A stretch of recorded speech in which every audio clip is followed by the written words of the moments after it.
Welcome to Harness Ancient Wisdom. Who had the greatest warrior culture? Samurais, Vikings, the 300 Spartans who faced tens of thousands at Thermopylae. Who were the greatest warriors in history? Today, we're looking at the top 5 most deadly warrior societies in history. Imagine the brutality of stepping onto a battlefield where the very air crackles with tension and fear. The clash of steel, the thunder of hooves, the screams of the wounded. This was the reality for the warriors of the ancient world. The adrenaline and sheer terror of the enemy would overwhelm most, but you have been trained for this, just as your brother beside you has been trained. Your sword or axe sharpened, you are the pinnacle in martial arts, and your enemy fears you. From the sun-drenched plains of Greece to the windswept shores of Scandinavia, join us as we look into the lives, the tactics, and the enduring legacies of these legendary warriors. At the end of the video, I will give my rankings, but first let's look at the 5 warrior cultures. Few names echo through history with the same weight as Sparta. These were not just soldiers. They were the product of a system so ruthlessly focused on martial excellence that it boggles the modern mind. Imagine a society where a child, barely more than an infant, could be deemed unfit and left exposed on a hillside. This was Sparta, where weakness in any form was anathema. From the age of 7, Spartan boys began their agoge, their brutal training regimen. They endured pain, deprivation, and constant testing, all designed to forge them into the perfect hoplites. And what were hoplites? Imagine a wall of bronze and flesh, each man a cog in a machine designed for one purpose: war. The Spartan phalanx, a bristling formation of shields and spears, was a sight to inspire both terror and awe. Their discipline was legendary.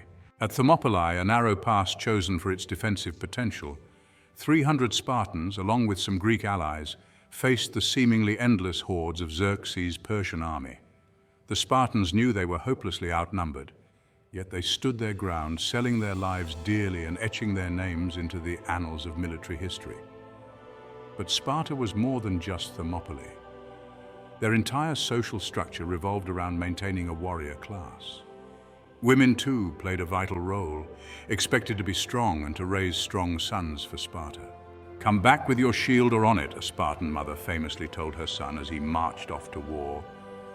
This was a society where surrender was unthinkable, where retreat meant dishonor. The Spartans in many ways remain an enigma. Were they heroes? Were they monsters? The truth, as always, is complex. They lived for war, and their bravery and commitment cannot be questioned. Now we will look at a culture thousands of miles away and about 1,500 years after the Spartans, the samurai. Feudal Japan. A land of emperors and shoguns, of shifting alliances and constant warfare, it was here, amidst the chaos, that the samurai rose to prominence.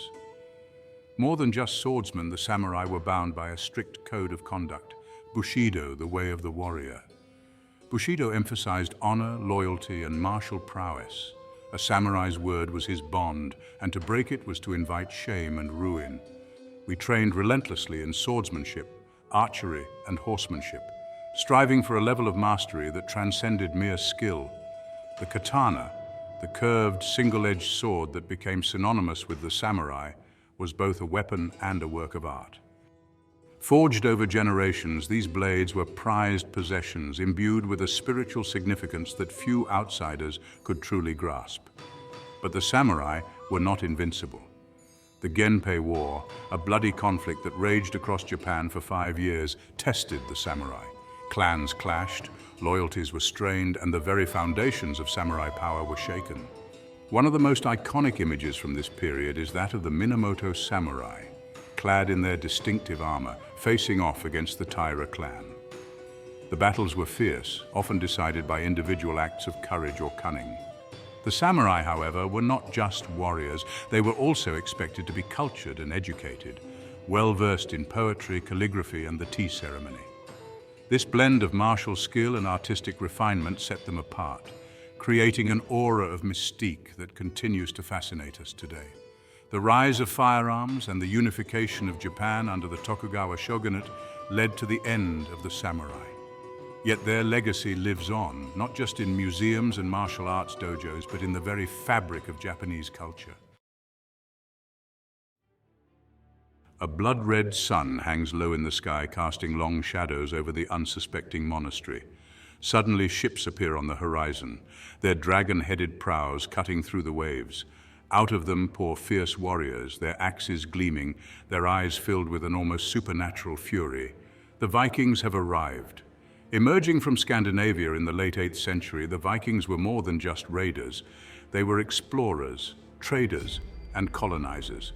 Their longships, sleek and deadly, allowed them to navigate rivers and seas with equal ease, striking terror into the hearts of coastal communities.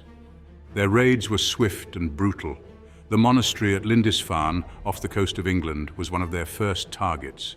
The monks, caught completely off guard, were slaughtered or enslaved, their treasures plundered. The Viking berserker, a warrior said to fight with a trance-like fury, became a figure of legend. Clad in animal skins, they would charge into battle, seemingly oblivious to pain or danger. But the Vikings were more than just bloodthirsty savages. They were skilled craftsmen, their longships a testament to their mastery of woodworking. They were also shrewd traders, establishing networks that stretched across Europe and beyond. Their voyages took them to Iceland, Greenland, and even North America, centuries before Columbus. They established settlements, farmed the land, and interacted with the native population. Their impact on European history was profound. They hastened the decline of the Carolingian Empire, influenced the development of England, and left their genetic and cultural mark on countless communities. The age of the Vikings may have ended centuries ago, but their stories continue to capture our imaginations. They remain symbols of adventure, exploration, and the raw power of human ambition. Their legacy endures, a testament to their indomitable spirit. Picture, if you will, a vast empire stretching from the British Isles to the deserts of the Middle East. At its heart, a city of marble and grandeur, pulsing with the energy of 1,000,000 souls. This was Rome at the height of its power, and its legions were the iron fist that kept it all together. The Roman legionary was not just a soldier, he was a cog in a vast military machine, one that had been honed to razor sharpness over centuries of warfare. Discipline was the watchword, training was brutal, and obedience to orders was absolute. Imagine yourself standing shoulder to shoulder with your comrades, the hot Italian sun beating down on your helmet. You are part of a cohort, a unit of 480 men, and your legion, some 5,000 strong, is arrayed for battle. The enemy, perhaps Gauls or Carthaginians, faces you across a field of trampled grass.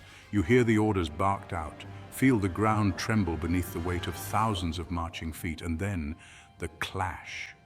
The Roman legions were masters of combined arms warfare. They fought not as individuals, but as a unit, their shields interlocked, their swords thrusting with deadly precision. They could build fortifications in the blink of an eye, lay siege to cities, and march for miles without breaking formation. Their engineers were without equal, building roads, bridges, and aqueducts that stand to this day. Their commanders, men like Scipio Africanus and Julius Caesar, were brilliant strategists and ruthless tacticians. The Roman legions faced down countless enemies, from Hannibal's war elephants to the fierce tribes of Germania. They triumphed at Zama, crushing Carthage and securing Roman dominance in the western Mediterranean. They marched with Caesar into Gaul, conquering a land the size of modern France and extending Roman rule to the English Channel. Their victories shaped the course of Western civilization, an empire that lasted for hundreds of years in West Europe. And the legionnaires, a disciplined, vast, and organized military, conquered much of Europe and slew millions of their enemies in the process. A legendary military that advanced warfare and technology. By the 5th century AD, the once mighty legions had crumbled, and the Western Roman Empire lay in ruins. Yet the legacy of the Roman legionary carries on. Their discipline, their organization, their sheer military effectiveness, these things left an undeniable mark on the art of war. The Mongols were one of the most formidable warrior societies in history. Under the leadership of Genghis Khan, they created the largest contiguous empire the world has ever seen. Their warfare tactics were revolutionary, utilizing speed, mobility, and psychological warfare to devastating effect. The Mongol warriors were highly disciplined, skilled in archery and horseback riding, and employed sophisticated strategies that often outmaneuvered their enemies. In the vast steppes of Central Asia, the Mongol horsemen trained relentlessly, becoming one with their steeds. They could ride for days, covering incredible distances, and overwhelm their enemies. The Mongols' ability to adapt and innovate on the battlefield made them nearly unstoppable. Their famous feigned retreats lured enemies into traps, while their composite bows allowed them to shoot accurately from horseback at full gallop. This meant they were better armed and faster than any opponent at that time. The Mongol army was a well-oiled machine with a command structure that ensured orders were executed swiftly and efficiently. Genghis Khan's leadership was paramount. He unified the Mongol tribes and instilled in them a sense of purpose and destiny. His generals, like Subutai, were masters of strategy, capable of coordinating complex maneuvers across vast distances.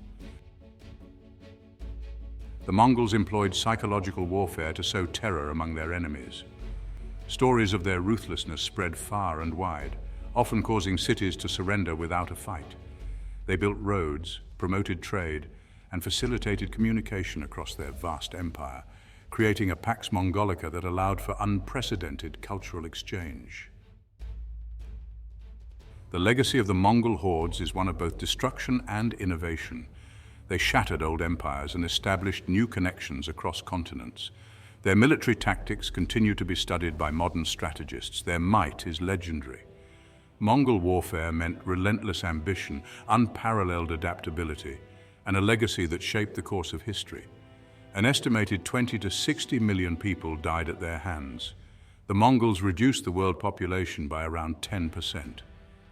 The world population was about 360 million people during Genghis Khan's life, so reducing the population by 20 million or possibly 60 million people had a massive impact in the world. Such an impact that we can literally see a reduction in the carbon emissions from people from before and after Genghis's conquest. The Mongols stained the land in blood while also leaving a scientifically verified reduction of carbon emissions in the soil. Truly a terrifying and mighty military culture. These ancient warriors are all awesome, but who would win in a head-to-head? The samurai's code of honor and precision in sword fighting, the Mongols' mastery of horseback warfare with their deadly bows, the Vikings' size, seafaring prowess, fierceness, the Roman legion's organization and discipline, or the Spartans who predate them all. The difficulty is that there are about 2,000 years between the youngest culture, the samurais, and the oldest culture on our list, the Spartans. By the end of the samurai era, firearms were becoming commonplace, so of course this theoretical fight wouldn't really be fair. Similarly, fighting on horseback like the Mongols is different to foot soldiers in a Roman legion. Other factors such as population would also make a massive difference. So adjusting for when these cultures existed and how many of these people there were, I rank them in the following order. Number 5. I'm going to place the Roman legionnaires in 5th. These armies were massive, but entry into the legions was easier than that of any other culture on the list. Their strength was in their numbers and organization, so in smaller groups I think they may have struggled against others. On this list, the same may be said about number 4. Fourth on my list are the samurais. I think these warriors may have struggled against certain group aspects where the other warriors on this list thrived. Possibly the most intriguing culture on the list, their commitment to fighting was unrivaled in the world at that time. However good these samurai were in one-to-one combat, I feel they are lacking strategically compared to the others here. And number 3, the Vikings. Vikings are several cultures, and some of these cultures were better warriors than others, but the Vikings' size and fierceness was something new in Europe, and something that is often forgotten is the Vikings' advanced tactics in battle. They were masters of raids, hand-to-hand combat, and were strategic in groups, a deadly combination. Some of these groups, such as the Varangian Guard, were revered as some of Europe's most skilled and deadly warriors during their time. That brings us to number 2. In second place are the Mongols. The vastness of their armies was something the world had never really seen. There have been larger armies assembled, but not with so many archers on horseback. The level of training for a soldier was basically a way of life. They essentially lived on their horse and were expert marksmen. These warriors are unmatched in skill, organization, and their numbers. They perfected a form of combat and swept across Asia. However, they are not number one on my list. Number one are the mighty Spartans. These were the warrior culture who were born to fight. From infancy, they were raised to be strong and skilled. The weak babies were left to the wayside. The strongest of the children that were left had to go through unimaginable trials, and after that they were trained to become the perfect warrior, though far fewer in numbers compared to the others on this list. With the possible exception of samurai, the Spartans' military was advanced, and their mentality was like something from legend. The Roman legions owe military strategy to the Spartans, and it is known that the Romans revered the Spartans. The Spartans are the giants of combat on whose shoulders all soldiers stand. And that wraps up my video on the warrior cultures. Who do you think was the deadliest in history or the most skilled? Have I missed any other ancient cultures? Leave a comment and let me know. And please like, share, and subscribe. It means a lot and I'm very grateful. Thanks for watching. This has been Harness Ancient Wisdom.